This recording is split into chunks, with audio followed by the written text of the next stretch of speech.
మనము ఎవ్వరికి కూడా అభ్యంతరకరంగా మనము ఉండకూడదు. తండ్రికి మహిమ కలుగును గాక. మన ద్వారా ఎదురువాడికి మేలు జరగాలి తప్ప, మన ద్వారా ఎదురువాడు దీవించబడాలి తప్ప, మన ద్వారా ఎదురువాడు క్షేమంగా ఉండాలి తప్ప, మన ద్వారా పిల్లరా ఎదురువారు మేలు పొందుకోవాలి తప్ప, మన ద్వారా పిల్లరా ఎదురువారికి ఎలాంటి కీడు జరగకుండా మన ద్వారా కేవలము మేలు మాత్రమే మన ఎదురువారు పొందుకుందరుగాక.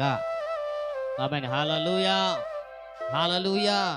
ఈ ఉదయకాలం అంటున్న మాట, ఈ గుడ్డు వారిని అభ్యంతరపరిచారు, కానీ అభ్యంతరపరిచిన వారి జీవితంలో అద్భుతాన్ని చేయగలిగారు నా తండ్రి.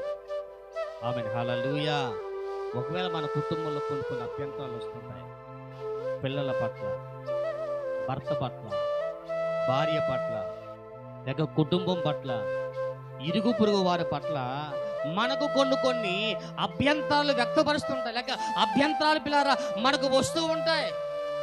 అలా అభ్యంతరాలు వస్తున్నప్పుడు, అలా కొన్ని శోధనలు పిల్లరా మన మీదకి వస్తున్నప్పుడు, లేక అభ్యంతరాలు పిల్లరా మన మీద దాడి చేస్తున్నప్పుడు, ఈ గుడ్డివాడు ఎలాగైతే పట్టుదల కలిగి బిగ్గరగా కేకలు వేసి ప్రార్థన చేస్తాడో, మనము కూడా ప్రార్థన చేయగలిగితే ఈ ఉదయకాలం మనకున్న అభ్యంతరములన్నీ కూడా తండ్రి అయిన దేవుని నామంలో తీర్చబడునుగాక.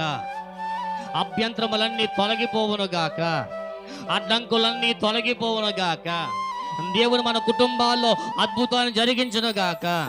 ఈ ఉదయకాలం ఈ మాట వింటున్న ప్రతి ఒక్కరి జీవితాల్లో అభ్యంతరాలు తొలగిపోయి అద్భుతాలు మాత్రమే ఆయన జరిగించునుగాక.